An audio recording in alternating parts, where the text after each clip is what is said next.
Alors, un premier problème qui paraît idiot, mais qui est absolument majeur, ça c'est le plan. Quelques généralités, les unités, les bilans. Quel est aujourd'hui le bilan du système énergétique mondial, si on considère ça comme un système? Après, une deuxième partie sur les réserves. Qu'est-ce que c'est et pourquoi il y a une telle cacophonie sur ce sujet depuis toujours? C'est pas nouveau. Hein.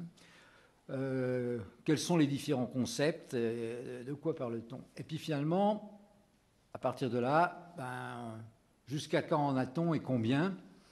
Et on verra si cette question même a un sens. Deuxième partie, quelles sont les conséquences de ce qu'on aura vu sur le pétrole, sur le reste, sur les autres énergies? Et puis des petites conclusions générales. Au passage, éventuellement quelques points de stratégie ou de géostratégie, puis quelques liens entre l'énergie et l'économie au sens large. La première chose sur laquelle on ne va pas s'attarder du tout, ce qui est intéressant quand il y a... Non, excusez-moi. Un premier graphe qui n'a rien à voir directement avec l'énergie, mais qui est fondamental pour quel que soit le sujet dont on parle, qu'il s'agisse du problème de l'eau, des matières premières, de l'agriculture, de la santé, de tout ce que vous voulez, de l'environnement. On est resté très longtemps en dessous du milliard d'habitants. On a passé le milliard d'habitants siècle dernier, puis 2 milliards vers 1900, et vous savez qu'on a juste passé maintenant les 7 milliards. Donc, on a une espèce d'explosion de l'humanité extraordinairement spectaculaire qui ne peut pas durer éternellement pour des raisons, effectivement, de finitude du monde. On sent bien qu'on était en train de buter sur différents obstacles dans ce développement qui a été extraordinairement rapide, en particulier dans les 30 Glorieuses, et qui aujourd'hui est extraordinairement rapide en Asie. C'est plus chez nous, c'est eux qui ont pris le relais. Et donc on est toujours à l'échelle de l'ensemble du système économique mondial dans une croissance forte, contrairement évidemment à l'impression qu'on en a vu de l'Europe, où on n'est plus en croissance forte, on est en arrêt total de croissance. Donc ça, ce graphe, il est majeur également quand on va traiter de l'énergie, parce que ce qui est important, ce n'est pas tellement les valeurs absolues, c'est les valeurs ramenées par habitant, c'est les valeurs ramenées par unité de production, unité économique de PNB. Voilà, donc ça, c'était l'introduction de l'introduction. La deuxième introduction, malheureusement beaucoup plus terre-à-terre, sur laquelle on ne va pas s'étendre, c'est le comptage de l'énergie. C'est un sujet en soi. Il y a d'ailleurs un de nos collègues qui est en train d'écrire un livre là-dessus, Jean Laherrère, uniquement sur le comptage de l'énergie, les unités, les précautions à prendre pour que les chiffres soient cohérents. Il n'y a pas plus, je dirais, compliqué comme jungle numérique que les systèmes énergétiques et les équivalences. Donc, on va passer très vite. Les pétroliers, ils parlent en barils, c'est une unité américaine qui n'a aucune base légale, mais qui est la seule qui est utilisée dans cette industrie. C'est comme ça. Ils utilisent très rarement la tonne. Pour nous, c'est quand même plus facile, et puis ça a l'avantage d'être une unité légale. Et quand on veut ramener les autres énergies sur une base unique, la bonne méthode, c'est de passer par le kilowattheure, qui est une unité légale, mais en fait, on passe par le million ou le milliard de tonnes équivalent pétrole. C'est facile parce que c'est concret. Tout le monde voit à peu près ce que c'est qu'un million de tonnes de pétrole, alors que dès que vous parlez en unité de physicien, vous larguez votre auditoire. Là, c'est quelques équivalences, et on va passer là-dessus. Ce n'est pas le sujet de la journée. Une chose qui est caractéristique de l'industrie pétrolière, c'est qu'elle manie des chiffres énormes. C'est l'industrie qui, de loin, a les plus gros investissements annuels, toutes industries confondues, plus de 500 milliards d'euros par an d'investissement. Donc c'est loin devant tout le reste. Et juste pour vous montrer l'importance des chiffres, un navire de taille moyenne, 250 000 deadweight, c'est pas ce qu'il y a de plus gros. Le plus gros, il fait 550 000. On a 300 bateaux à peu près de cette taille-là qui tournent. Et vous voyez qu'un bateau de cette taille-là, eh bien, la cargaison vaut à peu près 200 millions de dollars. ce sont déjà des chiffres tout à fait astronomiques par rapport aux cargaisons d'à peu près n'importe quoi d'autre.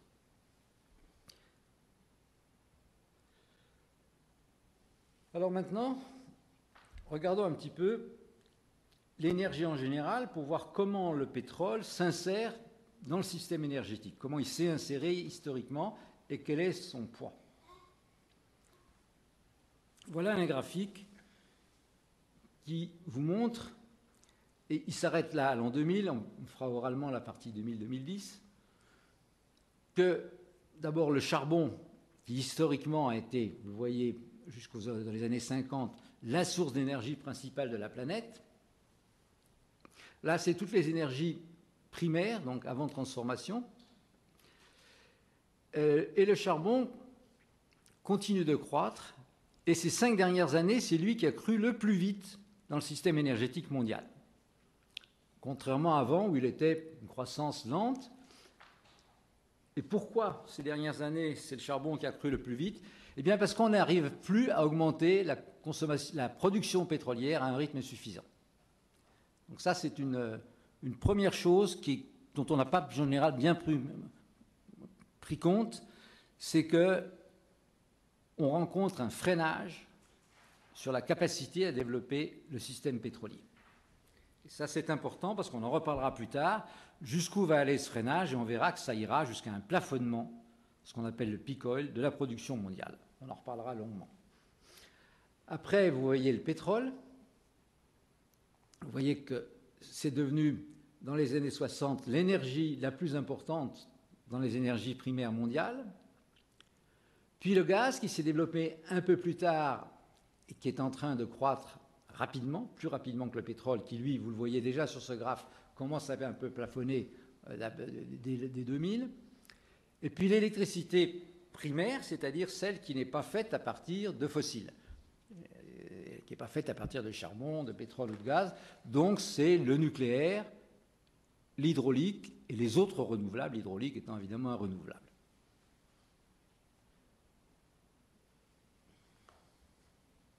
Pardon.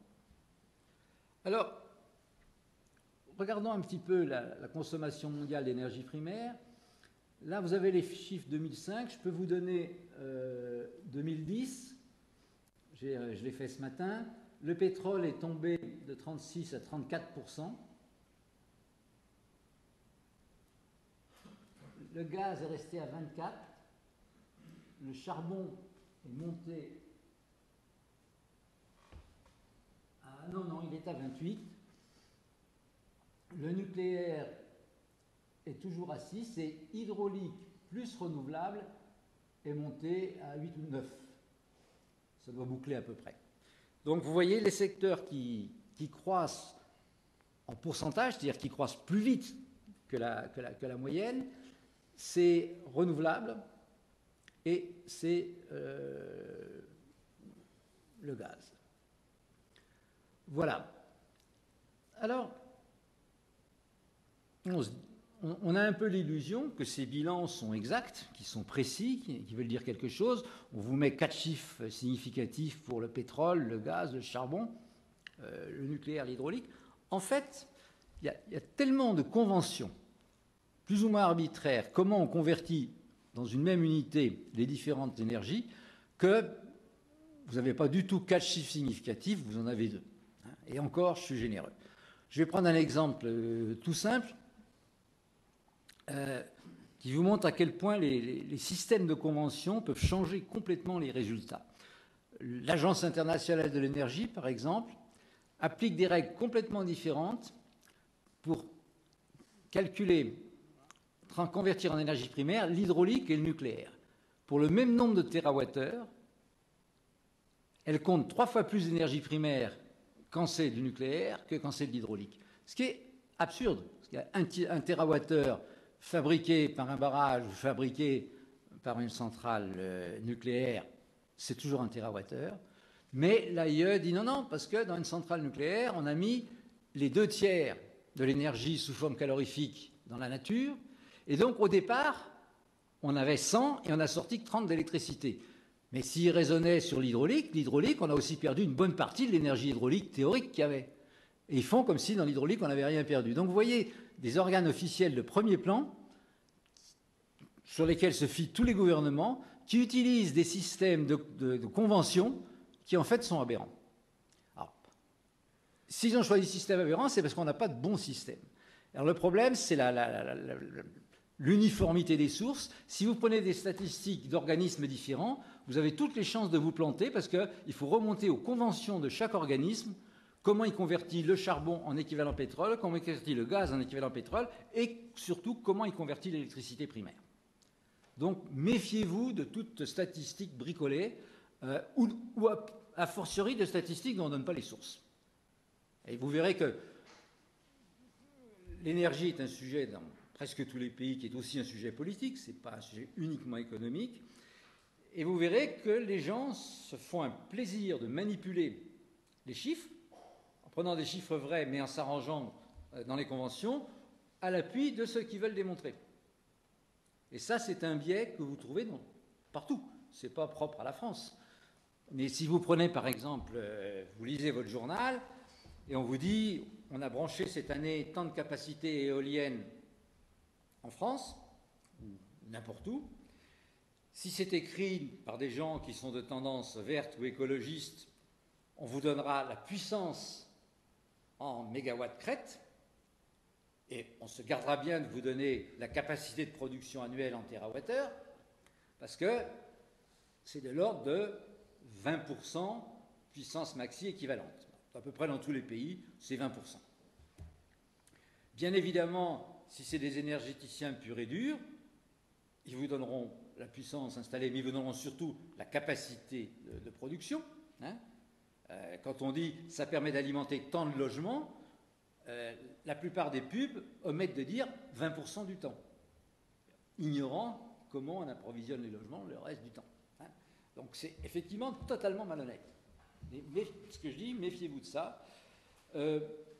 Et si vous avez des énergéticiens purs et durs, ils vous parleront surtout de la quantité d'électricité produite, ils vous parleront peu des puissances installées, qui ne sont que, je dirais, un critère de qu'est-ce que ça fait au maximum dans les meilleures conditions ou en pointe. Deux choses bien, bien différentes. Si vous prenez le solaire, c'est encore pire. Le solaire, en moyenne annuelle, vous sortez 10% de la puissance maxi, de la puissance crête. Donc vous voyez, autre façon de dire les choses, une centrale nucléaire bien gérée, elle tourne à puissance maxi 8000 heures par an. Des éoliennes, elles tournent 2000 heures équivalent par an à leur puissance maxi. Et une bonne installation photovoltaïque, 1000 heures. 1000 heures, 2000 heures, 8000 heures. Ce n'est pas les mêmes animaux économiques. Hein. Donc quand on va comparer par exemple le coût au gigawatt, c'est absurde, ça n'a aucun intérêt. Ce qui est intéressant, c'est le coût au gigawattheure ou au kilowattheure. C'est le coût de l'unité d'énergie produite. Et bien, vous voyez que pour un même coût d'installation, si on supposait qu'on avait le même coût d'installation au gigawatt entre les trois, entre le solaire, l'éolien et le nucléaire, on verra que ce n'est pas du tout les mêmes, mais supposez que c'est ça les mêmes, eh bien, il y en a un qui vous donne 8 fois plus d'électricité que l'autre. Hein. Donc ce qui compte, c'est le prix de revient de l'électricité. Bon.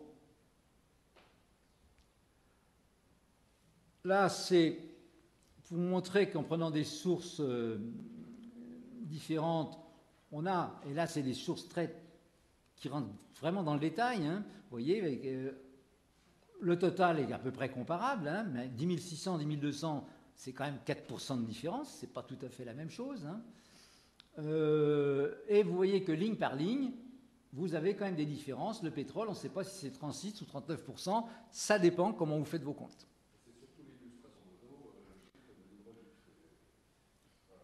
Je vais faire une petite parenthèse sur l'AIE, l'Agence internationale de l'énergie.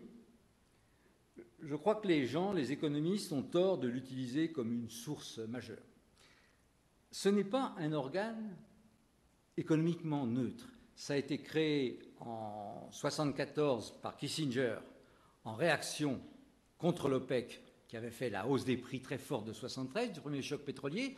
Donc c'est un organe politique. C'est une décision politique pour avoir à opposer à l'OPEP un espèce de consortium des consommateurs-importateurs. Et à partir du moment où un outil est né politique, il reste politique. Et donc, leurs conventions, dont celles-là, ont des raisons politiques. De même, tout ce qu'ils ont publié pendant 20 ans sur les réserves qui se révèlent aujourd'hui complètement faux, était politique. Donc, c'est pas gentil à dire pour l'AIE qui a ses bureaux à Paris et qui emploie des gens de très grande qualité, ils sont malheureusement sous contrainte politique et donc n'utilisez pas leurs données pour des études sérieuses économiques, sauf sous des sous-morceaux qui sont propres, je dirais.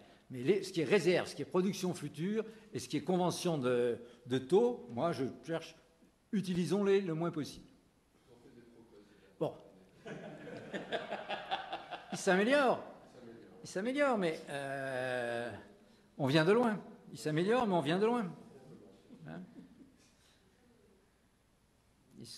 ils se sont améliorés quand ils ont fini par prendre quelques Français au poste clé sur les définitions.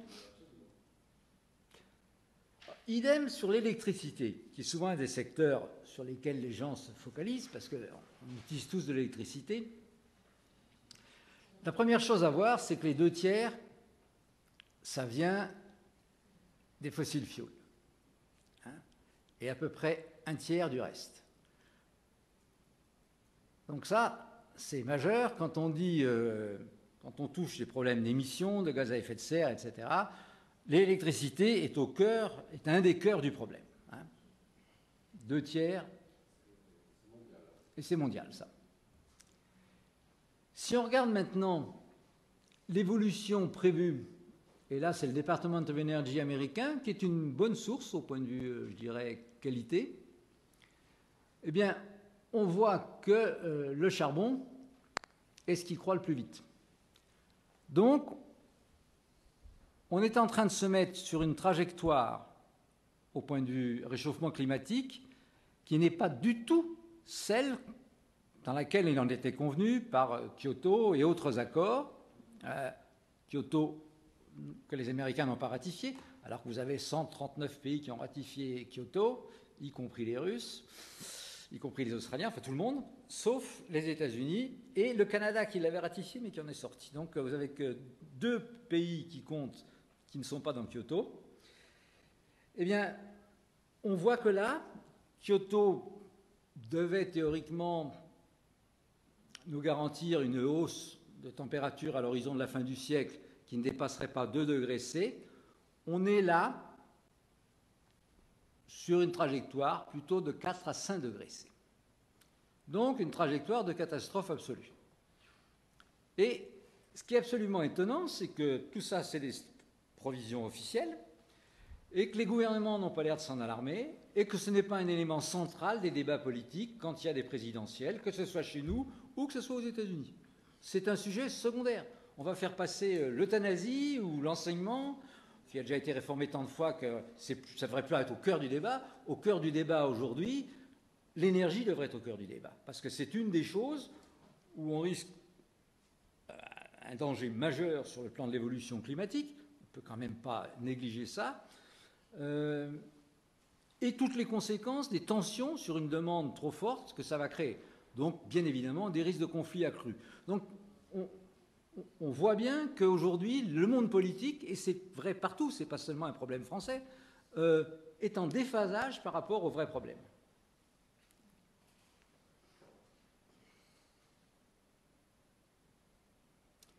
Et vous voyez que là, il est prévu un nucléaire qui décroît très peu. C'est évidemment quelque chose qui était déjà avant Fukushima, c'est-à-dire que si vous ajoutez l'effet de Fukushima là-dessus, vous restez horizontal.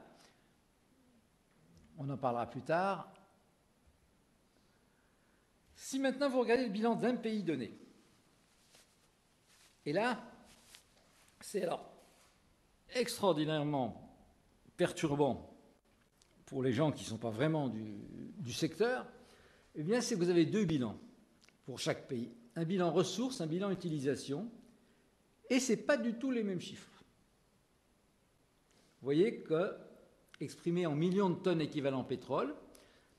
La France consomme comme ressource 284, c'était en 2005, aujourd'hui on dirait 300, millions de tonnes équivalent pétrole.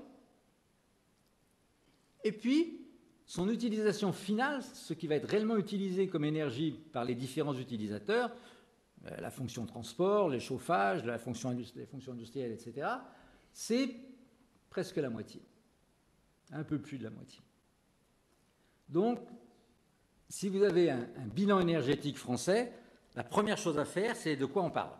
Parce qu'on trouve pas mal de bilans où on pique des éléments dans une colonne ou dans l'autre. Alors à ce moment-là, c'est n'importe quoi. Ou bien on fait un bilan en ressources, ou bien on fait un bilan en emploi, sachant qu'entre les deux, il y a les pertes, et que les pertes, c'est presque aussi important que ce qui reste à utiliser. Donc ça, c'est un autre message majeur. Là, une idée, production en France en 2005, mais on a les chiffres 2010, c'est toujours aux alentours de 80% de nucléaire. 2011 va être aux alentours de 80%, c'est bon. L'hydro, 10%, le fossile, 10%. Retenez 90-10, ça vous donne une idée. L'hydro servant essentiellement à faire de la modulation par rapport au nucléaire, et les fossiles servant également à faire de la modulation. Donc, le nucléaire est modulé par les deux autres, et modulé par le jeu aussi des imports-exports. Alors, regardez dans le temps l'évolution de ce système français électrique, très atypique, avec ce très grand plan lancé en 1974, dit plan Mesmer, où on a décidé qu'on ferait 2 puis 3 unités par an, et ce qui a été réalisé, je dirais, pratiquement dans les temps et dans le budget. Ce qui est évidemment un contraste majeur avec le lancement plus que pénible de la filiale EPR, où on est dans des temps doubles et des budgets doubles. Je schématise à outrance. Revenons au pétrole sur la période récente. Alors le pétrole d'abord, pendant 30 ans, jusqu'à 1973, il avait monté à 6% par an, qui est un taux très très très fort, mais comme une horloge. C'était le même pourcentage année après année à l'échelle mondiale. C'est l'âge d'or du pétrole qui pousse et qui rejette le charbon et le reste. Et puis, cette croissance magnifique se trouve cassée brutalement en 1973 par le premier choc pétrolier. Là, il y a toujours eu des visions, et selon les bouquins que vous allez lire, il y a des gens qui disent c'est la politique, et moi je dis non. On ne pouvait pas continuer physiquement au rythme où on était, il fallait que le système casse. Alors il a cassé à l'occasion d'un événement politique, la guerre du Kippour, mais c'est complètement faux de dire que c'est la guerre du Kippour qui a créé le choc. Elle a fait, c'est comme vous avez des contraintes qui s'accumulent. À un moment, il y a une contrainte supplémentaire, évidemment, c'est une contrainte supplémentaire, la guerre du Kippour, et le système éclate. Et ça n'a pas suffi. On a eu une deuxième accumulation de contraintes jusqu'en 1979, là, un deuxième éclatement. Alors cette fois, ça a cassé vraiment la croissance. On est rentré en décroissance pétrolière pendant quelques années, 2-3 ans. Et puis on est reparti à un taux de 1,5% par an, donc très très différent du taux antérieur, sur lequel on se situe encore, c'est-à-dire qu'en gros, chaque année, on fait 1 à 1,5 million de barils jour de plus. Donc, cette croissance linéaire s'est ralentie encore depuis 2003.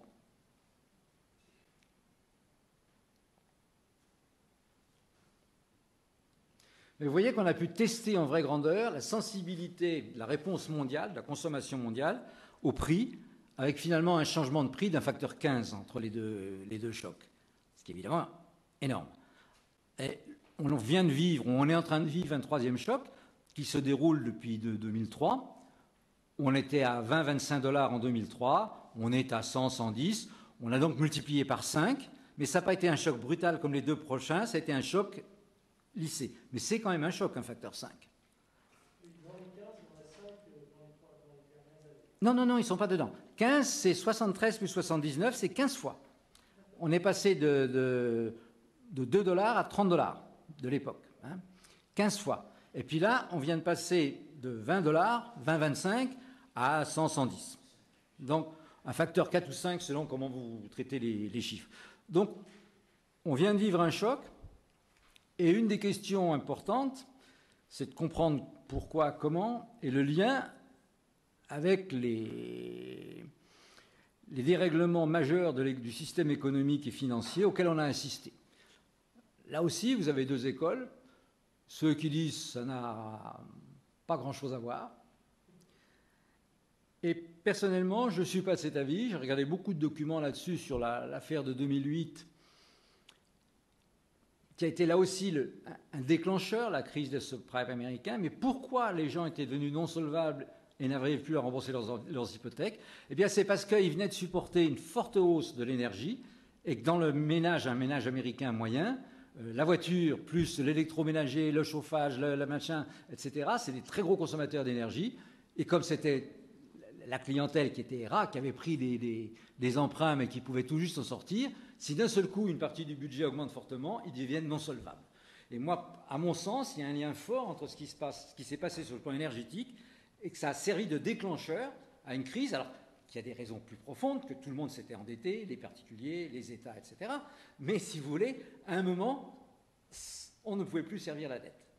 Et là, on est en train de payer les suites de cette affaire, c'est-à-dire que d'autres acteurs endettés, comme les banques, n'arrivent plus à s'en sortir, et puis les États qui ont émis auprès des banques des bons du Trésor, pratiquement tous les États dans le monde, eh bien, eux aussi sont pratiquement devenus insolvables, pour beaucoup d'entre eux, hein.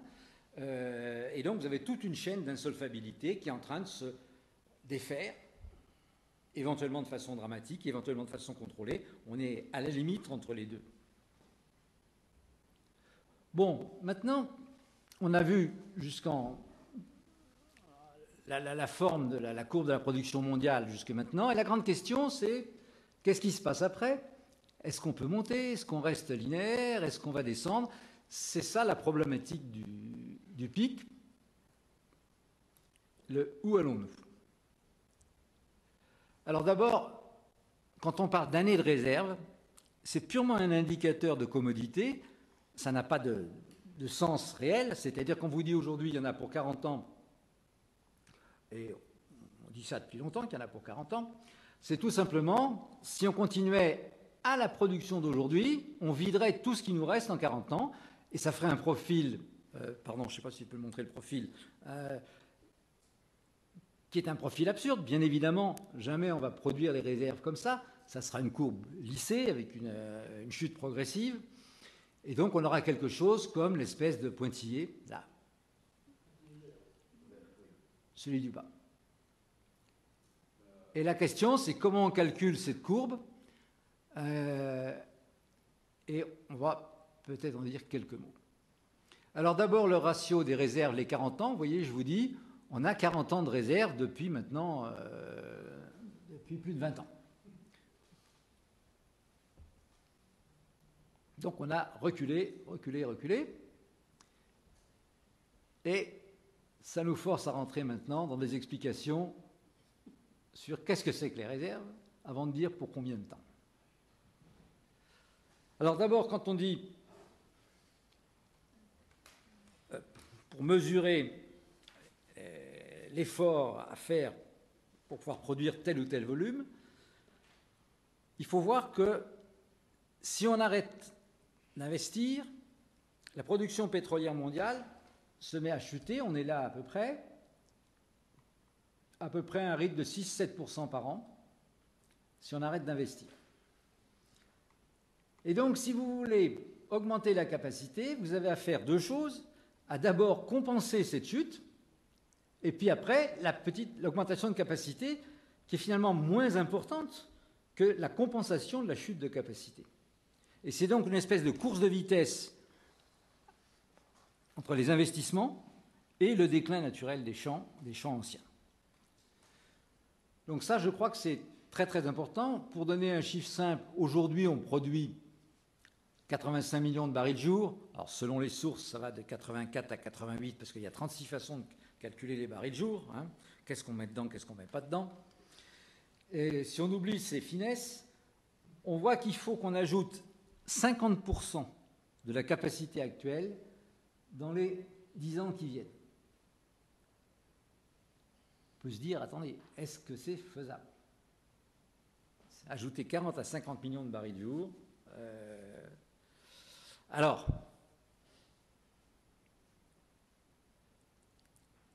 c'est faisable. Est-ce que c'est souhaitable? C'est une autre question. C'est une question qui ne manque pas d'intérêt, qui est une autre question.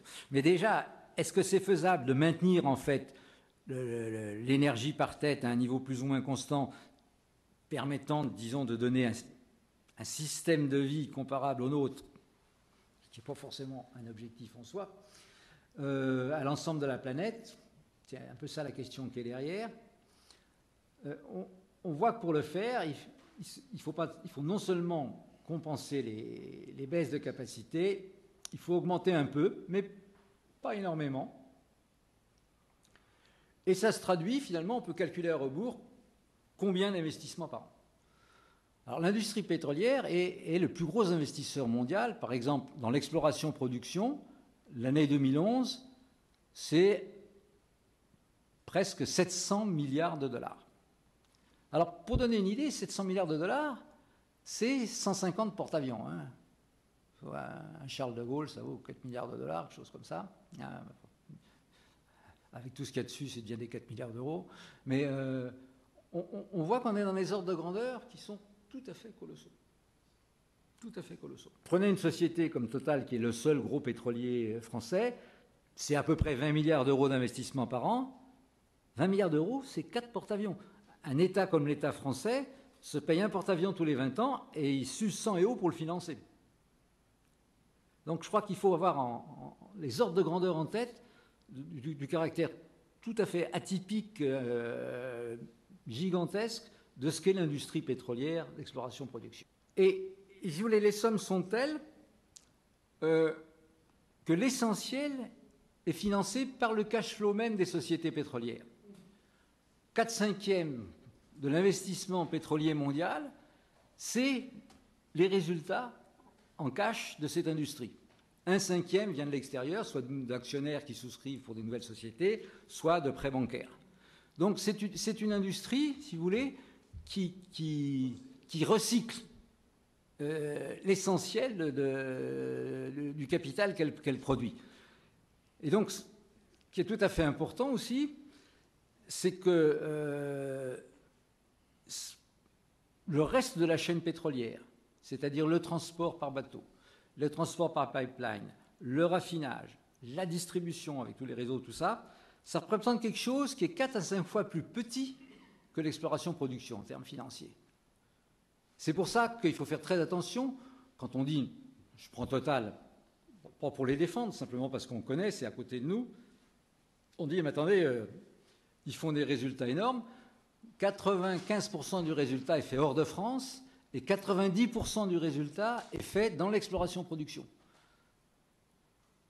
En clair, si Total met à la casse tout son raffinage, toute sa distribution mondiale, il reste 90% des résultats. Donc ça, c'est impressionnant parce que ce n'est pas une activité nationale. On a la chance qu'elle soit basée ici, mais ce n'est pas une activité française. Alors évidemment, il y a des milliers d'ingénieurs français qui travaillent là-dedans dans le monde entier, mais ce n'est pas une industrie nationale au sens traditionnel d'une industrie implantée dans un terroir. Et ça, il faut bien l'avoir en tête parce que sinon, on peut faire des raisonnements qui sont... La privatisation totale d'un groupe qui a été quand même créé par l'État, ça pose d'autres questions. C'est est-ce qu'il est légitime d'avoir totalement privatisé? Est-ce que l'État n'aurait pas pu garder quelques pourcents pour éviter qu'un jour où le pays est en exsangue, nos amis chinois ou saoudiens disent « nous, on achète ». Donc ça, c'est un autre débat sur lequel mon opinion personnelle, c'est que la puissance publique devrait reprendre un petit bout du capital de Total, ce qui évidemment ne se dit pas, enfin il est difficile à dire quand on a été partie de l'équipe dirigeante de la maison, mais je considère qu'on prend un risque sur l'avenir. Mais ça, c'est un autre débat. Alors, bon, on ne va pas faire les différents types de pièges pétroliers. Pour un gisement donné, la première notion, c'est que la ressource, c'est l'huile en place. C'est ce qu'il y a dans le sol, entre les pores de la roche, c'est de l'huile, et la réserve, c'est cette ressource multipliée par un taux de récupération. Hein. Et le taux de récupération complet, on le connaît quand on a fini de vider le gisement. Autre idée, c'est qu'il y a beaucoup d'incertitudes dans la nature et qu'on peut se tromper. Bon, on va passer assez vite sur les façons d'évaluer. Il y a des réserves classées selon leur degré de certitude, qu'on appelle P1, P2, P3, celles dont on est sûr à 90% qu'elles sont là. Évidemment, il n'y en a pas beaucoup. Celles dont on est sûr à 50% qu'elles sont là, il y en a nettement plus, c'est les P2, puis les P3. Celles qui ont 10% de chance d'être là, donc c'est évidemment, là, on est très optimiste, on n'a qu'une chance sur 10 qu'elle soit là, celle-là. Mais c'est une façon, si vous voulez, de représenter ce qu'on sait sur les réserves beaucoup plus fiable qu'un chiffre. Avec 3 chiffres, on donne quelque chose qui est beaucoup plus... Alors, ça explique que chaque année, dans la vie d'un gisement, on va être obligé de réévaluer, en fait, ces réserves. Chaque année, c'est un chiffre dynamique. Il va y avoir de nouveaux événements, le champ va se comporter de telle ou telle façon, on va y faire tel ou tel investissement supplémentaire, et ce n'est qu'en fin de vie de gisement qu'on saurait combien il a sorti. Et donc la politique de réinvestissement sur le gisement va influencer sur les réserves ultimes, quand vous allez sortir de ce gisement. Et bien évidemment, ces gisements sont à 90% dans des pays où les relations contractuelles sont pas faciles, parce que c'est des pays en développement qui ont besoin de maximiser leur part. Et il est évident que si la fiscalité est trop élevée, vous allez moins réinvestir que si elle est moins élevée. Donc vous avez une espèce de jeu d'équilibre qui fait que le taux de récupération ultime, il n'est pas uniquement lié à de la technique ou à de l'économie, il est lié aussi à de la politique, qui est la fiscalité du pays producteur.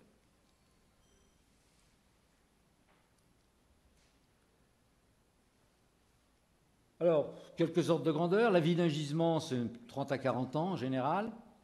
Les taux de récupération, ça se balade pour des gisements traditionnels, conventionnels, entre 10 et 70% aux extrêmes, mais disons entre 20 et 60. Il y a 90% des cas sont entre 20 et 60.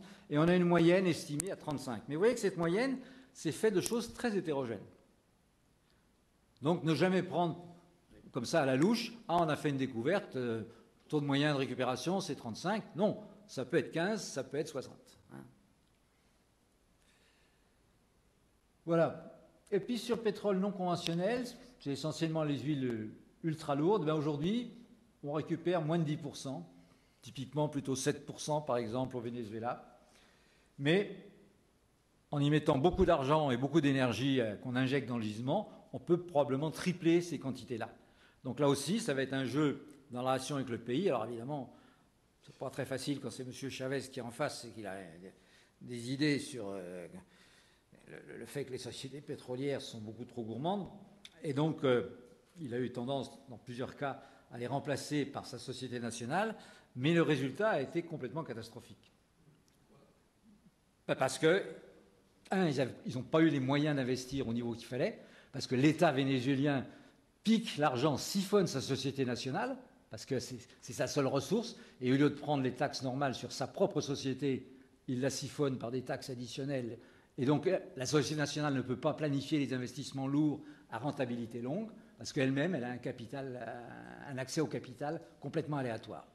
Deuxièmement, vous n'avez pas la même qualité, je dirais, de staff, de technicité, pour un tas de raisons, dans une société vénézuélienne que dans une société nord-américaine, pour des raisons historiques, pour des raisons, etc., qui peuvent se compenser, mais qui ne peuvent pas se compenser vite.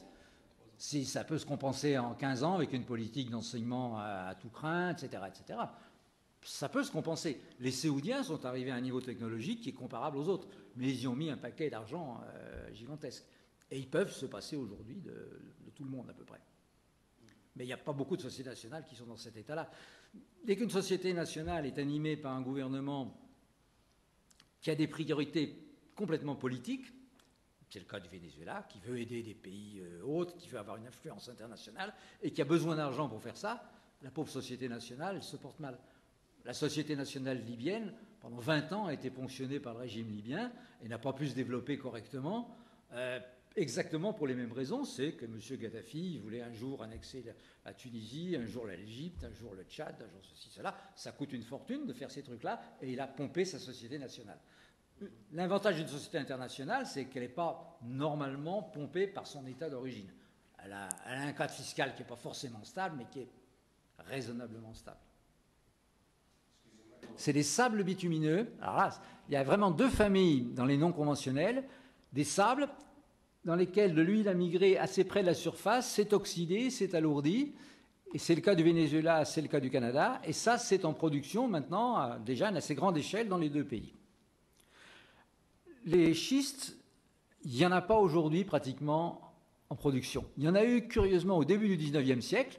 Si vous prenez l'année 1900, pratiquement la moitié de la production mondiale venait de schistes. Alors comment ça s'exploite, les schistes bitumineux? C'est une exploitation minière. Il faut extraire le caillou qui a un certain contenu, non pas en pétrole mais en kérogène. Vous grillez ça dans des espèces de fours à ciment. Et là, vous faites la maturation du kérogène, vous faites une huile synthétique en fait, et c'est ce qu'on appelle l'huile de schiste. Tout récemment, depuis 3 ans, il est apparu un troisième animal qui n'existait pas avant, qui est de la production d'huile, de vraie huile mature, dans des niveaux schisteux. Alors là, on est complètement paumé parce qu'il y a oil shale, shale oil, et la terminologie n'est pas fixée. Mais il ne s'agit pas à ce moment-là d'huile de schiste, c'est de l'huile normale qui est générée, qui est piégée dans des niveaux schisteux un peu particuliers. Donc, quels sont les problèmes de ces huiles très lourdes? Il y en a deux. Un, pour les sortir, il y a une autoconsommation en énergie forte. Tout mis bout ensemble pour qu'ils se transforment en huile classique légère. L'extraction, la séparation, enfin tout le système pour aboutir à une huile légère, vous autoconsommez entre 25 et 30%.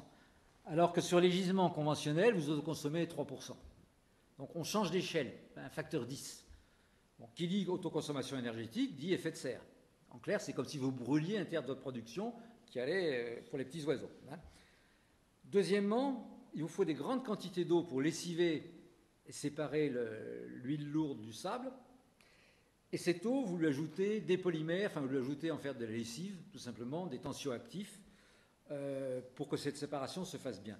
Donc vous rejetez d'énormes quantités de flotte, qui est de l'eau, qui contient des hydrocarbures, des traces, et dans ces hydrocarbures très lourds, il y a un tas de saletés au point de vue molécules qui ne sont pas des bonnes paraffines comme de l'huile légère, si vous voulez, qui ne posent pratiquement aucun problème d'environnement, des choses qui sont beaucoup plus sérieuses qu'au point de vue atteinte à l'environnement, des métaux lourds, etc. Plus votre lessive. Donc, on laisse séjourner ça dans des grandes mares pendant des années et des années, que ça se décante, on traite après. Donc, quand vous voyez des photos aériennes de ces gisements du Nord-Canada, c'est très impressionnant. C'est-à-dire que vous dévastez des milliers et des milliers d'hectares. Maintenant, il faut relativiser. C'est des milliers et milliers d'hectares sur lesquels il n'y avait ni population, ni culture. On a la chance que ça tombe dans ces zones-là. Ça aurait pu tomber au milieu de zones stables. Donc, il faut un peu relativiser le dommage environnemental, mais il est indéniable. Par contre, une chose que ça démontre, ces exploitations, une bonne partie est à ciel ouvert, c'est-à-dire c'est d'énormes pelleteuses, si vous voulez, qui vont dans la couche de pétrole lourd, et on traite ça à la pelle, on met ça dans des camions. Et vous avez des milliers et des milliers de personnes qui travaillent là-dedans. Ils sont suivis au point de vue médical par la médecine du travail locale qui est plutôt bien faite. Et on voit qu'il n'y a aucune pathologie de type cancéreux et autres. Donc quand on nous raconte que pour les gens qui ont été ramassés pendant 15 jours sur une plage, il y a des pathologies cancéreuses, sur la même chose, sur des produits lourds, et que vous voyez des types qui travaillent toute l'année là-dedans sans protection aucune, et qu'il n'y a rien, vous dites, attendez. Donc attention sur tous ces problèmes environnementaux, mais il est certain que les huiles lourdes posent un problème de consommation d'énergie, d'émissions de CO2 et de pollution de flotte à grande échelle. Là-dessus, il y a un message, à mon avis, qui est intéressant quand même, c'est celui sur le taux de récupération du gaz naturel qui ne fonctionne pas du tout comme celui de l'huile, parce que ça, il faut être expliqué. Oui, alors le pétrole, le gaz, lui, comme il circule beaucoup plus facilement entre les ports, il a besoin d'une porosité, une perméabilité beaucoup moins forte pour se déplacer. On a spontanément des taux de récupération beaucoup plus élevés que pour le pétrole. En moyenne, de l'ordre de 70-80%. Sauf les nouveaux gaz dont on parlera tout à l'heure, les non conventionnels, où à nouveau on va retrouver des taux de récupération faibles. Mais ça, c'est une famille de gaz qu'on a attaquée il y a 10 ans. On en dira quelques mots. Alors, conventionnel versus non conventionnel, les définitions n'ont pas arrêté de varier dans le temps. Avant, tout l'offshore au-delà de 500 mètres, c'était non conventionnel. Aujourd'hui, pour des raisons un peu mystérieuses, on dit au-delà de 1500 mètres d'eau, c'est non conventionnel. Demain, tout ce qui est offshore sera conventionnel, quelle que soit la profondeur. Alors évidemment, faire des séries statistiques avec des définitions qui varient, c'est pas de la tarte. Hein, ne reste comme non conventionnel clair que les ultra-lourds ou les huiles de schiste. Voilà. En fait, on peut dire, il y a du pétrole qui se produit vite et pas cher, c'est le conventionnel, puis il y a du pétrole qui se produit difficilement et cher, c'est le non conventionnel. Mais il y a une gradation entre les deux, il y a des cas intermédiaires.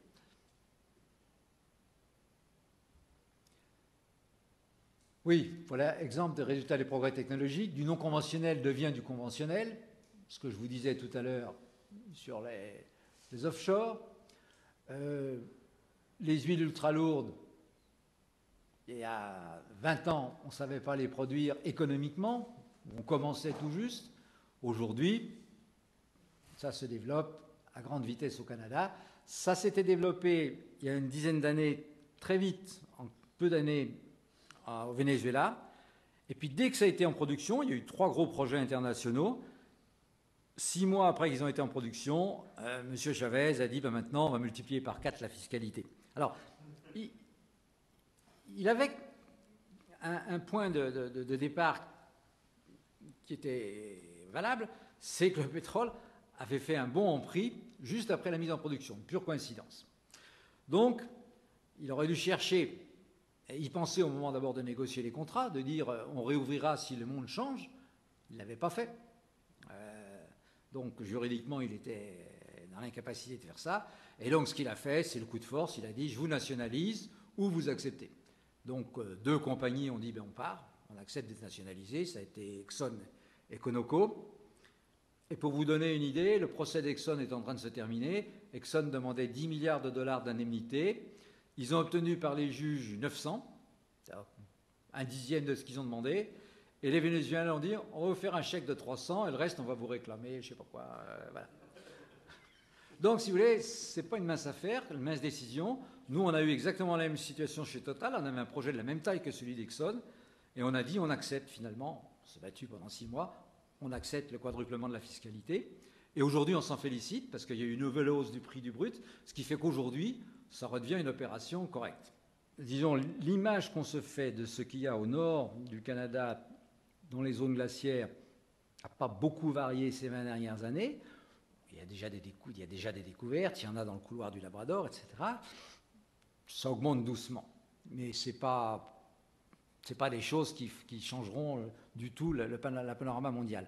Du côté russe, il y a beaucoup plus d'incertitudes et la probabilité de choses beaucoup plus grosses. Donc, on peut comprendre qu'évidemment, tout le monde veut qu'on fasse une délimitation parce qu'une partie de cette zone n'est pas délimitée. Donc, évidemment, la négociation n'est pas évidente à partir du moment où il y a des richesses. S'il n'y avait que les phoques et les pingouins, on se mettrait vite d'accord. Mais malheureusement, il y a du pétrole. Et côté russe, il y a des grosses choses. Donc, ce qu'il faut souhaiter, c'est que les Russes, étant eux aussi un peu à court d'argent, aient besoin de leurs collègues internationaux pour que tout le monde s'y retrouve. Mais sinon, les Russes ont pris la décision d'un premier développement offshore lourd financé par eux-mêmes, parce qu'ils avaient un partenaire américain, mais ils ont augmenté la fiscalité il y a 4 ou 5 ans quand le pétrole était à un prix bas, et le partenaire américain est parti. C'est les mêmes histoires un peu partout. Bon, on va passer sur la sismique, cette espèce d'échographie qui vous permet de voir en sous-sol les couches et donc de voir où le pétrole aurait pu s'accumuler, c'est-à-dire dans les points hauts, ce qui est les cercles jaunes. Alors on parle souvent de récupération assistée. Ben, la récupération primaire, c'est ce qui sort en ouvrant les puits, point. Et la récupération assistée, c'est vous ajouter de la pression dans le gisement, c'est, je dirais, la méthode la plus importante et de loin, soit en injectant de l'eau, là vous voyez sur les 2 franges extrêmes du gisement, symboliquement représentée de l'injection d'eau, ce qui vous pousse le pétrole, qui va déplacer vers les puits des quantités plus grandes et le faire jaillir. Dans le reste de la Méditerranée, il y a très peu d'activités, sauf le delta du Nil et la côte orientale, où là, on a eu des très grosses découvertes de gaz ces dernières années qui ont une importance géopolitique. Israël a trouvé un très gros gisement qui s'appelle Léviathan, on n'en parle pas encore beaucoup dans la presse, qui change complètement les données pour l'avenir énergétique d'Israël. C'est d'une taille telle qu'ils vont pouvoir se passer de nucléaire, ce qui pour eux est précieux parce que le nucléaire, si on vous le bombarde, c'est quand même fragile, surtout sur un mini-territoire où les gens sont serrés. Ils vont avoir devant eux 30 ou 40 années d'autonomie énergétique par ce gaz. Pour l'instant, ils reçoivent un peu de gaz d'Égypte. Vous voyez que c'est un des rares échanges commerciaux régionaux entre des gens qui ont fait la paix mais qui se parlent pas beaucoup. Alors, Total avait fait un puits il y a 20 ans, en offshore de Marseille. On n'a rien trouvé, pas le moindre indice, donc on a abandonné. Ça avait été un puits qui avait coûté cher, assez profond. Peut-être plus de 20 ans même, peut-être 30. Et là, l'idée est reprise par un petit indépendant américain. Bon, la sismique a fait énormément de progrès entre-temps. C'est le problème de la mer Méditerranée, c'est une mer fermée. Si c'est du gaz, si vous avez un accident, vous faites à peu près aucune pollution. Les gens qui sont sur la plateforme éventuellement sont tués, mais ça c'est vrai d'une plateforme où qu'elle soit dans le monde. Et vous n'avez pas de problème d'environnement si c'est un gisement de gaz. Tellement peu que vous pouvez vraiment là y aller franc. Si c'est du brut, c'est pas évident.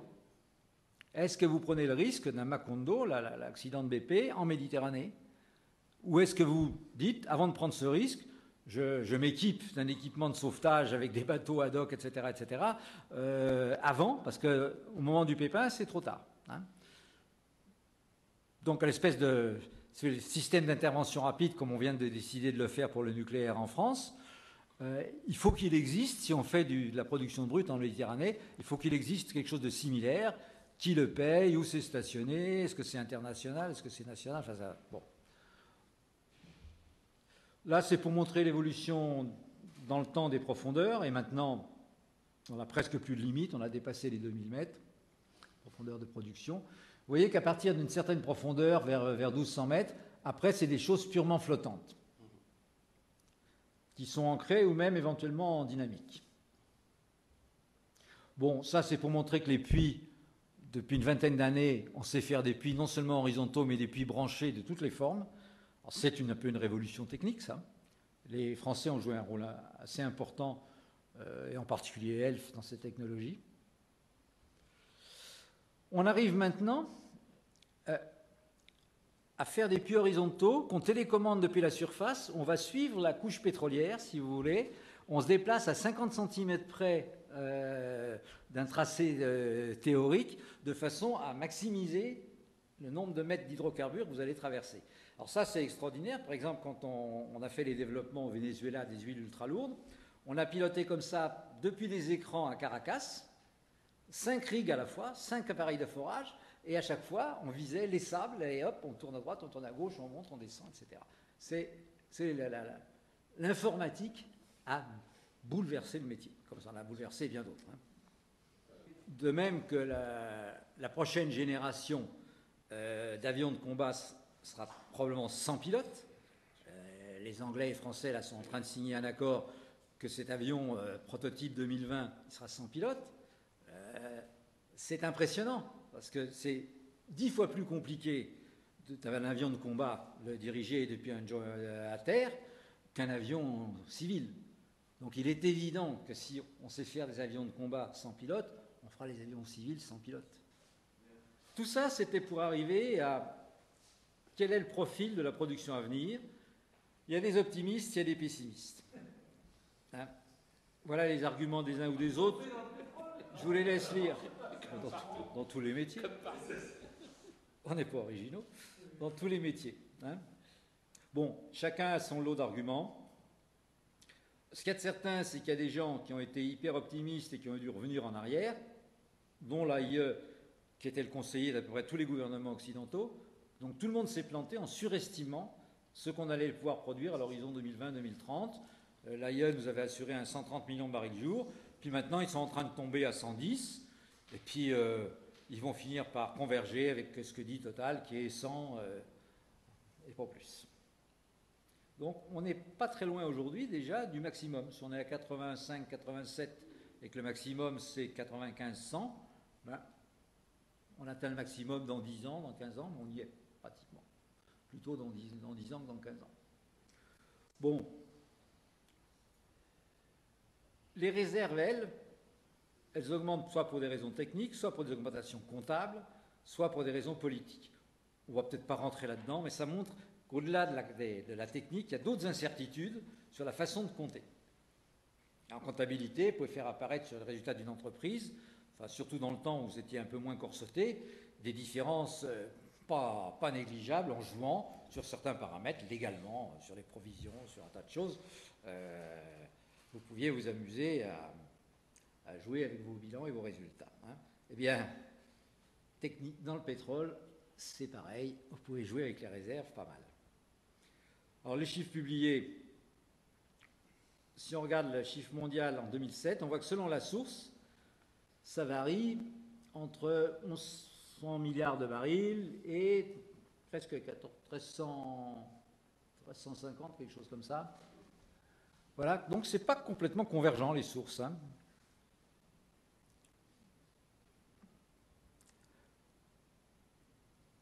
Quand on regarde l'évolution mondiale des réserves, aujourd'hui on arrive donc à peu près à 1200, hein, il y a un point de discontinuité dans l'OPEC. En bleu marine, c'est l'OPEC, et c'est ce qu'on a appelé les révisions politiques de l'OPEC. À partir du moment où ils ont pris en fait le contrôle de l'essentiel des réserves, ils ont établi un système de quotas entre eux, et il fallait bien une base pour ce système de quotas, et ils ont dit on va prendre les réserves. Et les malheureux, au lieu d'avoir décidé les quotas avant, ils ont décidé le principe qui fait tout le monde remonter ses réserves, hein, des chiffres qui n'étaient pas derrière lesquels il n'y avait rien de réel. Alors après, la réalité s'était ajustée, mais tout ça, à l'époque, c'était des effets d'annonce. Et l'OPEC a été obligé d'avaler ces effets d'annonce. Ils n'avaient aucun moyen technique d'aller vérifier ça. Donc vous voyez que la politique, ça c'est un exemple politique très, très parlant, modifie les chiffres des réserves. Un autre exemple de modification de chiffres de réserve politique, qui reste pour moi un vrai mystère, il y a quelques années, je ne sais pas si vous vous souvenez, Shell a été accusé d'avoir gonflé ses réserves, et ça a fait une crise boursière sur Shell très importante. Il y a eu une analyse en détail, comment ils ont pu se tromper. La fine fleur de la technique mondiale, eux et Exxon, c'est les deux boîtes les plus remarquables sur le plan technique. Eh bien, parmi les choses qui étaient passées inaperçues, ils avaient inventé une prime aux chefs de filiales en fonction de l'augmentation de leurs réserves.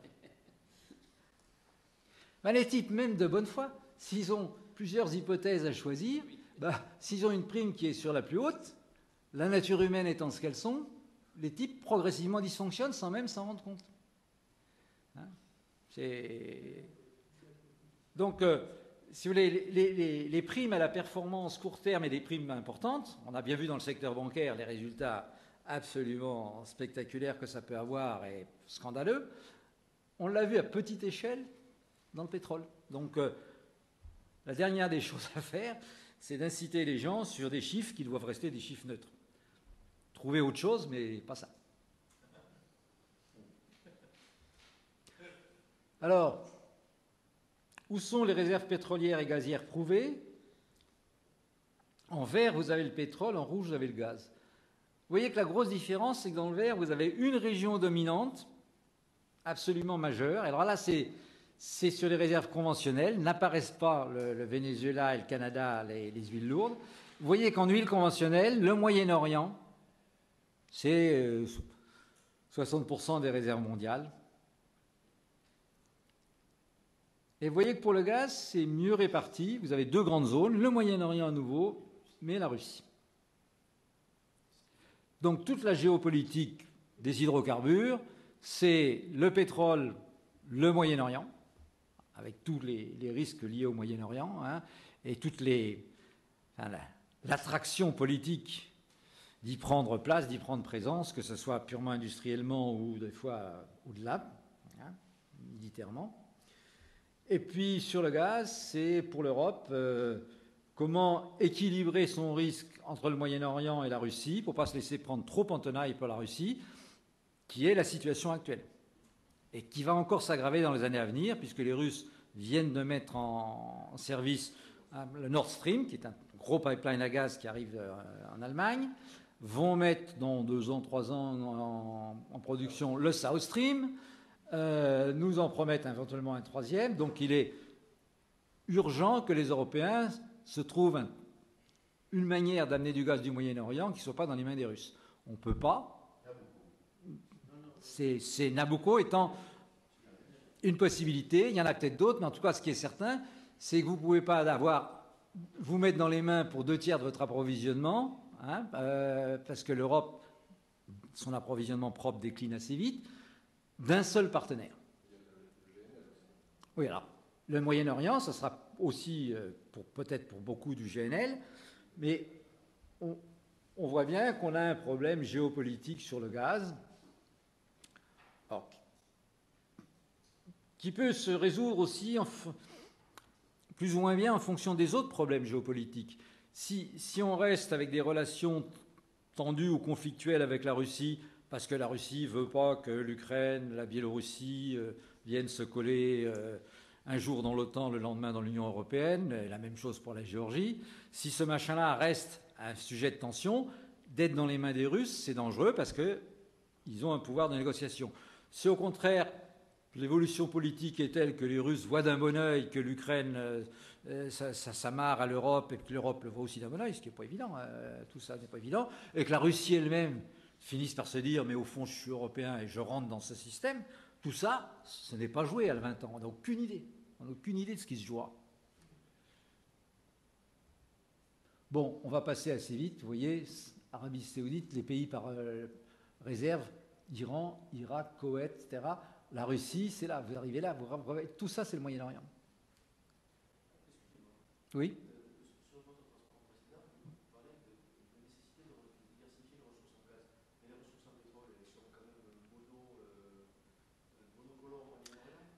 Alors, elle l'était tant qu'on n'avait pas décidé d'aller sur les ultra-lourds.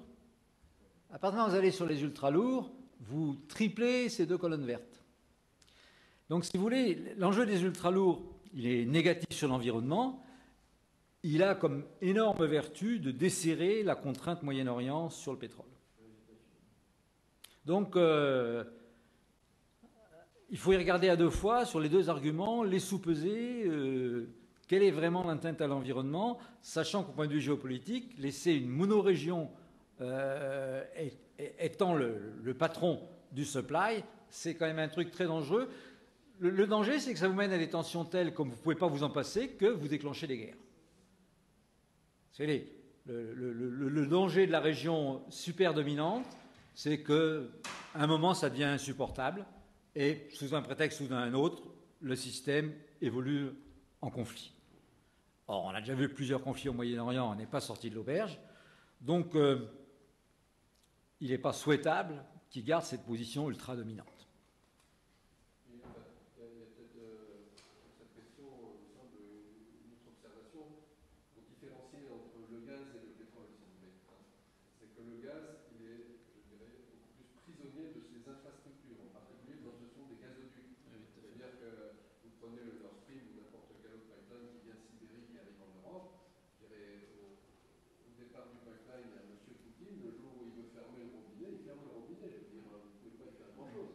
Alors que le pétrole, une fois qu'il est sur un bateau, qu'il est chargé, il peut se promener dans l'océan de tous les côtés. Et vous avez par nature une diversification des sources et des routes d'approvisionnement. Alors qu'avec un pipeline, un gazoduc, vous êtes prisonnier de l'infrastructure pour 50 ans. Politiquement. Puis la différence, si on peut parler très cyniquement, c'est que vous pouvez intervenir militairement dans un État du Moyen-Orient si vraiment il coupait le robinet. C'est pas souhaitable, mais c'est faisable. Vous ne pouvez pas intervenir en Russie, même si vous vous appelez les États-Unis. Alors le gaz, vous voyez, vous avez donc non pas une région majeure, mais 2 régions majeures. Et notre problème, c'est de s'équilibrer entre ces deux régions. Bon, le charbon, on va passer. Hein, parce que... Alors, on parlait des réévaluations en disant mieux on connaît un gisement, plus on va travailler dessus, plus ça augmente. Mais en fait, il y a quelques exemples où ça marche à l'envers. Le plus bel exemple, c'est le Mexique, qui a été le premier pays à nationaliser avant la Deuxième Guerre mondiale et qui n'a jamais réouvert. Le Mexique est un des très rares pays fermés à l'investissement international dans son domaine pétrolier. Aujourd'hui, il n'y a plus qu'eux qui restent. Si, le Koweït. Il y a 2 pays fermés aujourd'hui, mais le Koweït est en train de la réouvrir. Tous les autres sont ouverts. Enfin, il y a des tas d'Européens et d'Américains qui investissent en Russie, en Chine. Donc, il ne reste de fermé que le Mexique. Et évidemment, ce n'est pas une très bonne image. Pourquoi? Ben là aussi, comme la seule source de richesse importante concentrée, c'était la Société nationale des pétroles, Pemex, l'État a pris l'habitude de le ponctionner pour faire ses routes, ses budgets sociaux, sa santé, tout ce que vous voulez. Cette société n'a pas pu disposer d'un cash flow suffisant pour faire l'exploration suffisante, le développement suffisant, et se trouve coincée. Donc, quand vous voyez ça, il est inévitable ou le Mexique se suicide, ou il fait appel aux investissements étrangers. C'est un schéma qui est triste, mais voilà. Donc c'est pas si facile que ça d'avoir une politique nationaliste pure et dure dans le pétrole. Il faut s'astreindre à laisser finalement à la société nationale la même profitabilité que si c'était une société internationale et lui laisser son argent. C'est ce que font les Chinois, c'est ce que font en ce moment les Russes, c'est ce que font les Malais, c'est ce que font les Indiens. Donc il y a des pays qui font ça, qui ont des sociétés nationales et qui ne les ponctionnent pas. Mais c'est une sacrée discipline.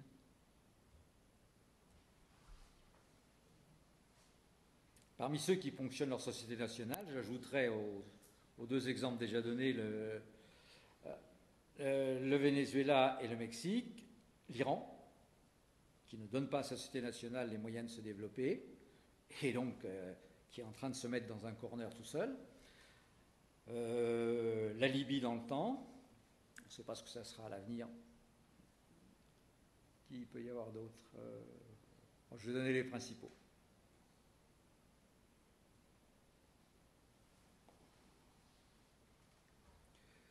Bon, vous voyez la proportion des réserves mondiales qui est sous contrôle de l'OPEC, c'est à peu près 75%, c'est à peu près stable depuis une vingtaine d'années.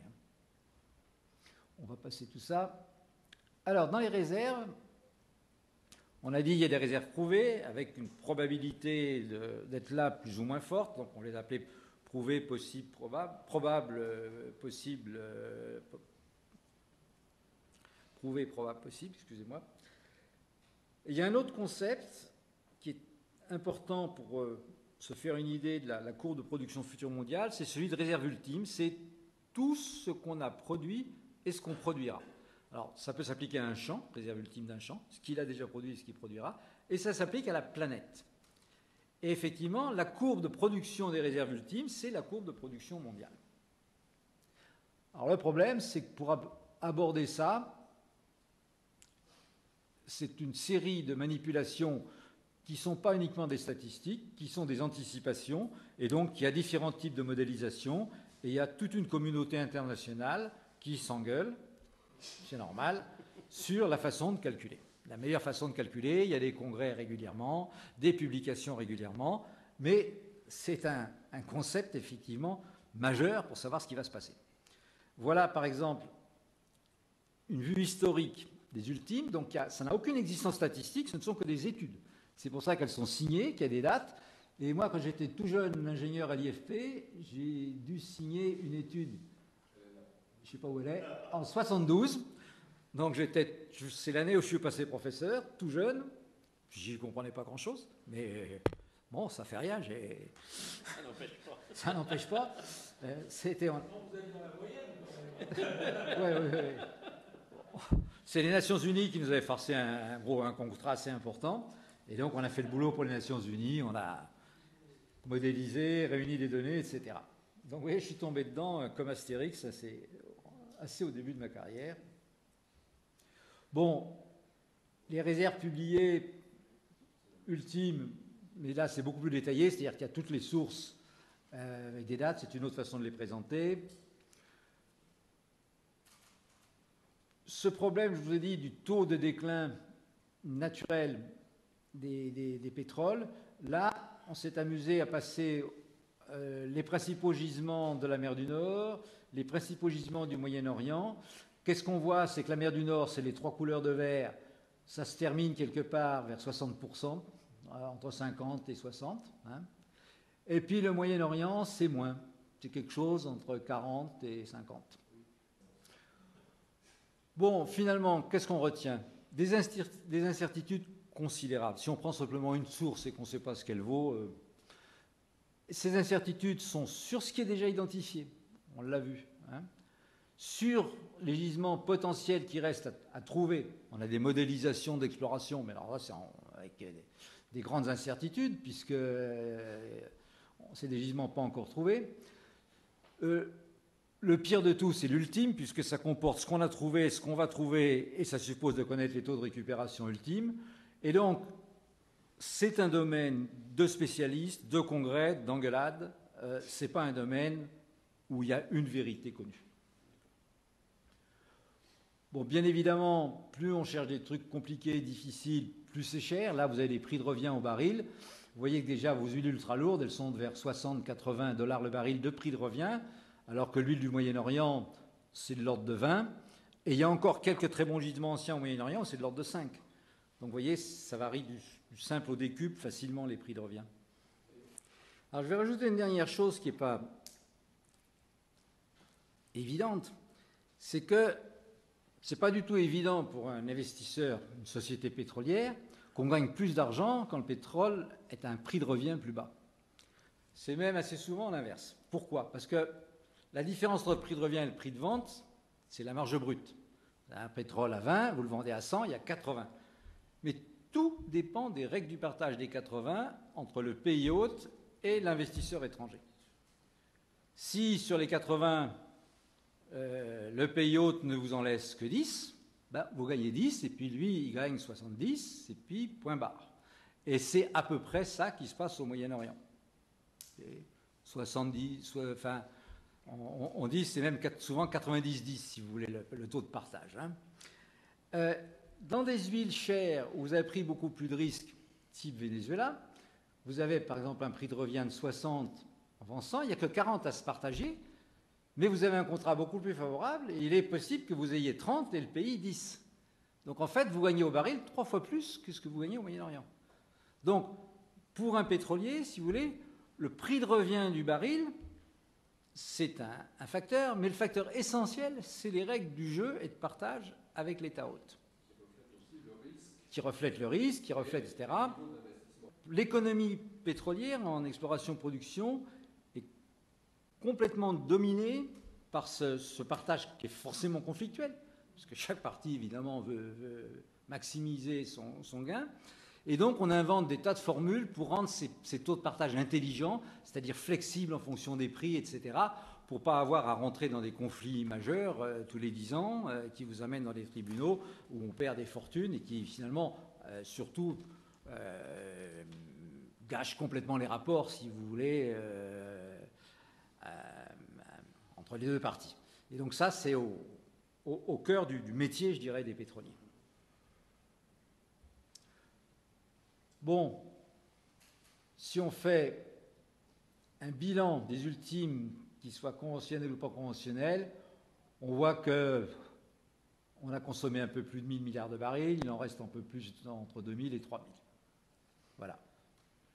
Ceci dit, si on va traduire ça maintenant en profil de production, et c'est vraiment ça ce qu'on cherche, eh bien, on est quelque part pas loin du pic, du maximum de ce qu'on va pouvoir produire. Alors, le premier géologue qui a un petit peu théorisé ce que pouvait être la courbe future de production, non pas du monde, mais d'une région qui était un bon modèle du monde, c'est un géologue de Shell Oil, Shell américaine, qui s'appelait King Hubert, qui, début des années 1950, c'est ça, début des années 50, est allé voir ses patrons et leur a dit, vous savez, les États-Unis c'est bien, mais il faut qu'on regarde un peu ailleurs parce que on va passer, dans pas très longtemps, par un maximum de production. Alors ces patrons l'ont dit, écoutez, ça fait depuis 1920 qu'on nous raconte qu'on va arrêter de trouver du pétrole et qu'on va passer par un maximum. Il dit non, j'ai établi une théorie. Et il a expliqué ça à ses patrons. Il leur a dit, c'est tout simple sur le plan conceptuel. Pour produire un baril, il faut l'avoir trouvé avant. Tout le monde d'accord? Et bien il dit, regardez en détail l'évolution de ce qu'on trouve chaque année. Et forcément, l'évolution de ce qu'on produit sera quelque part une courbe à peu près homothétique de la courbe des découvertes, avec un écart de temps entre les deux. Et tout le problème mathématique, c'est le calcul de cet écart de temps. Il a trouvé, pour les États-Unis, par des méthodes dont on n'entrera pas, 33 ans, quelque part un chiffre mythique, l'âge du Christ, l'âge d'Alexandre le Grand, etc. Le Val du Gisement, c'est pareil, c'est 30. Pour les États-Unis, il a trouvé 33 ans. Et alors, non seulement c'était un modèle brillant, mais il a eu beaucoup de chance parce que ça s'est passé exactement à la date qu'il a donnée. Sauf qu'au lendemain où il a fait sa présentation chez Shell, ses patrons l'ont appelé, l'ont dit, écoutez, vous êtes visiblement quelqu'un qui a un cerveau d'universitaire, ce qui n'est pas terrible quand on vous dit ça, que vous êtes dans le pétrole, et vous êtes prié de dégager. Et il a fait une carrière de prof. Et il a été le plus brillant. C'est-à-dire que c'est tout à fait extraordinaire, cette industrie qui évacue le libre penseur qui vient leur compliquer la vie et dit, vous ferez un bon universitaire. Il a fait un très brillant universitaire. Voilà. Bon, on va passer sur tout ça. Ce qui est intéressant, c'est de voir, par exemple, entre la mer du Nord et le Moyen-Orient, ça n'a pas la même allure, parce que dans un cas, c'est des sables, dans un cas, c'est des calcaires, des sables calcaires. Oui. Pour vous donner une idée chiffrée, le débit de la production pétrolière mondiale actuelle, 85 millions de barils jour, ça ne parle pas à l'esprit, c'est le débit de la Seine. Et le débit d'eau de l'industrie pétrolière, c'est 1,5 fois la Seine. Pas mal, hein? Alors, si vous regardez l'historique des découvertes, en remettant pour chaque gisement, quand on augmente sa taille, à la date où on l'a découvert, puisque ça appartient à ce gisement, les réserves, vous voyez que la courbe de la consommation mondiale, ou de la production mondiale, c'est la même, eh bien, elle croise vers 1980 la courbe des découvertes. C'est-à-dire que depuis maintenant 30 ans, on consomme plus qu'on découvre. Et forcément, qu'en consommant plus qu'on découvre, on va passer par un maximum. Ça, il n'y a pas besoin. Alors voilà, à peu près, la tête que ça pourrait avoir en mettant tout. Là, on a mis le pétrole conventionnel en vert, les pétroles non conventionnels jusqu'à le vert rayé de rouge, puis enfin en rouge le gaz naturel, et puis le gaz non conventionnel en violet, qui commence en 2005. Ce que vous voyez là, donc, c'est le pic, qui peut être une espèce de plateau, qui se situe à peu près là sur ce graphique aux alentours de 2020, et aux alentours de 40 milliards de machins par an, ça fait 100 millions de barils jour. Hein. Donc c'est la vision française, c'est-à-dire que cette vision maintenant est commune à Total, et à l'IFP et à l'association des gens qui s'occupent uniquement du pic qui s'appelle l'ASPO. Oui, c'est le monde. C'est le monde. Mais c'est la vision française du monde, c'est pas la vision anglo-saxonne, qui est une autre affaire. Plus optimiste, considère qu'il y a encore des gens qui disent qu'il n'y a pas de plateau, qu'il n'y a pas de pic, qu'on ne sait pas quand il sera, etc. Mais quand on gratte ce qu'il y a derrière, ils n'ont pas fait l'effort intellectuel qu'on a fait sur ce sujet. En clair, aux États-Unis, c'est l'ASPO USA qui fait de loin le plus gros effort intellectuel, et eux sont parfaitement d'accord avec ce schéma, cette vision, alors que les organes officiels américains sont encore un peu où était l'AIE il y a 2-3 ans. L'AIE maintenant vient très proche de ce schéma-là, alors que l'AIE avant avait un schéma qui continuait à monter. Ouais. Alors ce qui est très intéressant, je vous dis ça parce que c'est une chose qui peut vous amuser, vous avez un seul service de renseignement au monde qui publie des documents pétroliers. C'est la CIA. Ils ont un site et ils publient des études sur les réserves, sur les productions. Ça, ils font un effort massif. Et c'est quand vous comprenez bien les problèmes réservoirs, c'est très mauvais. C'est-à-dire qu'eux ne voient pas de problème, ils ne voient pas de problème au maximum dans la plupart des pays du Moyen-Orient, ce qui peut expliquer une certaine agressivité sur des choses qui n'existent pas, ce qui est quand même absolument dramatique. C'est la vie. Enfin, ou alors c'est nous qui avons faux. C'est pour vous dire, c'est pas simple. Bon, on va laisser tomber le reste. Hein. Voilà, conclusion. Faut s'entendre un pic entre 2010 et 2030, un niveau situé vers 100. Total a annoncé officiellement 95, donc vous voyez, voilà. Après, on déclinera. Après, bah, ça change tout, parce qu'il va falloir d'autres énergies pour remplacer. Donc le mix énergétique va en être modifié. Voilà. Et le prix du baril devrait rester élevé, puisque vous avez une ressource que tout le monde désire et dont la production décline. Donc ça ne peut pas monter à l'infini parce qu'il y a des tas de substitutions, hein, mais ça vous fait des prix pour le moins fermes. Quel mix énergétique à l'horizon 2050, donc? La demande, eh bien, c'est la population multipliée par l'énergie par tête, ou plutôt c'est l'ensemble de l'énergie qui vous définit une énergie par tête. Ce qu'on voit, c'est que l'évolution de l'énergie par tête, c'est quelque chose d'assez plat depuis 20 ans. On est autour de 1,5 tonnes de pétrole équivalent par tête en moyenne dans le monde. Alors derrière ce 1,5, retenez que les États-Unis, c'est 8, l'Europe et le Japon, c'est 4, et les pays émergents, 1, 2, ça dépend, ça varie très vite. Mais la moyenne est à 1,5, donc vous voyez bien que les pays émergents, il y en a pour certains qui sont à 0,5, évidemment. Les tas de pays africains sont à 0,5. Donc ça vous donne... En fait, une planète... On doit pouvoir avoir une planète gérable si tout le monde convergeait vers 2. Ça nous fait quand même, nous, diminuer de moitié. C'est pas négligeable. C'est 4 à 2. Et les Américains, divisé par 4.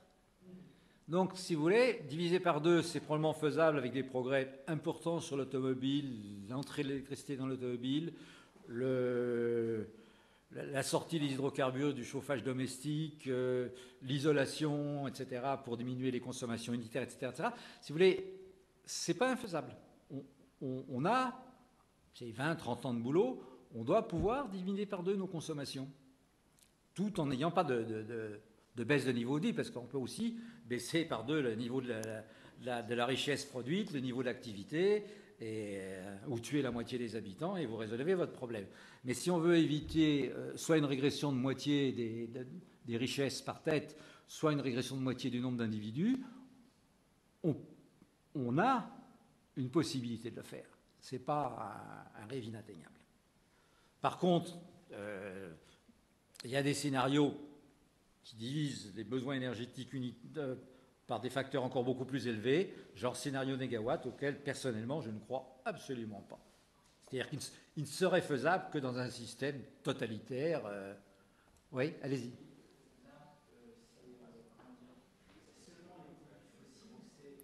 Non, c'est toutes énergies. C'est une division brutale, je dirais, de la statistique de la population mondiale par la statistique de la consommation globale. Tout compris. Tout. C'est pour essayer de voir quelle a été l'évolution historique en tendance lourde, si vous voulez, de ce facteur, parce que si on veut faire des projections, on s'aperçoit qu'il y a beaucoup d'inertie là-dedans, donc ça ne paraît pas du tout. Si vous voulez, on peut arriver à 2 en moyenne vers 2050 et garder ça jusqu'à la fin du siècle. C'est la roadmap, à mon avis, d'un développement soutenable. C'est eux qui auront le plus de mal. C'est eux qui auront le plus de mal. Mais les Européens ou les Japonais divisés par 2, on est sur la route de pouvoir faire ça. Ça suppose un volontarisme, si vous voulez, d'économie d'énergie, etc., important. donc des systèmes de taxation ad hoc, de l'intervention de l'État massive dans le secteur du logement, etc., etc. Ça suppose que c'est pas le marché qui va vous permettre seul qui va vous permettre de diminuer par deux. C'est du marché plus de l'intervention, qu'il soit planifié ou pas planifié. Il faut revenir en tout cas à une intervention forte de l'État dans ce secteur. Si les États s'en lavent les mains, vous ne pouvez pas. Vous irez dans le mur. Dans un système démocratique avec des frictions, etc., faire diminuer la taille moyenne des voitures, faire diminuer la vitesse maximum des voitures, etc., etc., mais jusqu'à un certain point. Si tu veux, par contre, supprimer la moitié de la flotte automobile, tu ne le fais pas dans un système démocratique. Ça ne passera pas. Les gens accepteront d'avoir des bagnoles plus petites, plus lentes, plus légères, mais ceux qui ont eu accès à la voiture, pour 90% d'entre eux, la fin de l'accès à la voiture, c'est un truc pour lequel ils descendront dans la rue. De même, vous pouvez dire aux gens, on vous chauffe à 19 degrés au lieu de 22, les gens descendent pas dans la rue, ils mettent un pull vert. Si vous leur dites c'est 15, c'est niet. C'est niet. On avait moins de 15 à Paris pendant la guerre. Hein. Donc, en état de guerre, les gens sont capables de vivre avec moins de 15 degrés. On ne meurt pas. Mais ils étaient en état de guerre. Donc, il faut ramener la population dans l'équivalent d'un état de guerre. Si vous voulez, les contraintes qu'on imposerait à la population sont des contraintes qui sont réalisables, mais dans un système totalitaire qui a la force pour les réaliser. Avec le fusil dans le dos, on vous fait faire des tas de choses. Hein. Mais est-ce que c'est souhaitable? Non. Regardez la Chine versus la France. Regardez la production électrique de la France. C'est une courbe très très plate. Regardez sur 20 ans la France et regardez sur 20 ans la Chine. La Chine, c'était à peine plus que la France il y a 20 ans. On devait être à égalité vers les années 85. Et vous voyez qu'aujourd'hui, entre la Chine et la France, il n'y a plus photo. Hein. La Chine, sur les années 2010-2011, a branché au réseau une centrale thermique à charbon par semaine. Pendant 2 ans. Ouais, 500 mégawatts par semaine branchés au réseau. C'est astronomique. Ils ont en construction en ce moment, c'est eux qui ont le plus de nucléaire en construction au monde et de loin. Et ce qui est tout à fait remarquable pour l'instant, alors pourvu que ça dure, c'est qu'ils font 2 EPR. Et les 2 qu'on a fait, qui sont en construction, celui de Finlande et celui de Flamanville, on voit les délais et les augmentations de coûts. On voit à peu près qu'on va finir à 6 milliards chez les Finlandais, qu'on va finir à 5 milliards à Flamanville, c'est déjà mieux. Et pour l'instant, les Chinois, ils sont dans les délais et dans les coûts. Ce qui, effectivement, est absolument bluffant, parce que pourquoi ils font du béton beaucoup mieux que nous? Il y a quand même quelque chose d'extraordinaire, là.